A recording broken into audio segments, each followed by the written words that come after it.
wanted to ask you, you mentioned that you worked for Barack Obama, with the Office of Public Engagement. How's that changed the way that you do political satire now? Oh, interesting. That's actually pretty timely. So it changes it in a couple of ways. There's a show that was on TV. It might still be. I don't know. It was a cable news show. It's a little different than this, obviously. But I want to say this took place in 2010. So I worked as you mentioned, I worked in the Office of Public Engagement at the White House. That's essentially the outreach office. And I was the president's point person on sort of three areas: young Americans, that was one bucket, then Asian Americans and Pacific Islanders, second bucket, and third bucket was artists.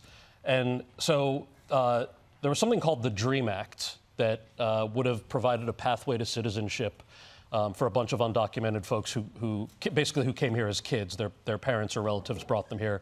Many of them didn't even know they were undocumented. That bill ultimately failed by 5 Democratic votes, and the vote for that bill was the same day as the vote for the repeal of Don't Ask, Don't Tell. That ended up getting repealed. So it was one successful thing and one really heartbreaking thing if you're a progressive. And I remembered in the lead up to that vote, I was at my desk in my office, and it was you see these glamorous pictures of the White House and obviously the Oval Office. My office was 8 of us smashed into a room. Desks were touching. And so we were just like this the whole day. And you work late most nights. It was 10:30. This pundit was on cable news talking about how she wasn't exactly sure if the Obama administration was serious about tackling the DREAM Act. And then the rest of it was just this cynical analysis of why, by her assessment, Obama probably wasn't serious about the DREAM Act. I'm watching this thing, it's playing in my office when I'm literally working on the DREAM Act.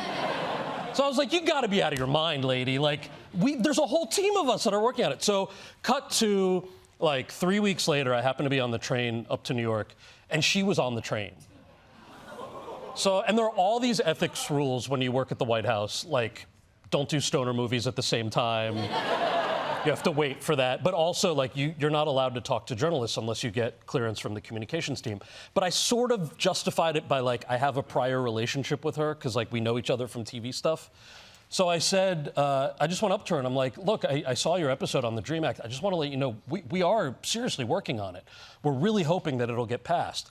And she just looked at me and went, yeah, I don't know. No, but I'm telling you. I'm telling you that.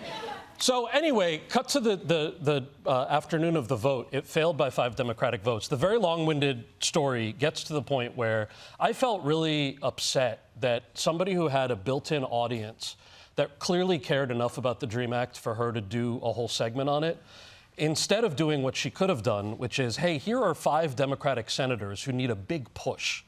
And if you call their office, if you protest in front of their field offices, if you really engage with them, you might change their minds, and we might actually get this thing passed. Instead of that, she chose to shit on the easy target, which was the White House. I obviously have a fair amount of bias here because that's where I worked.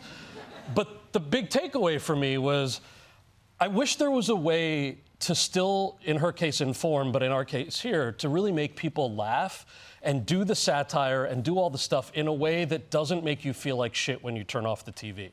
So that's my big hope for this week, is I hope we can make people laugh, make the dumb jokes, engage everybody. But at the end of the day, I hope that you leave the audience and I hope you turn off the TV feeling like maybe you can be part of a solution in a way that you didn't know was possible.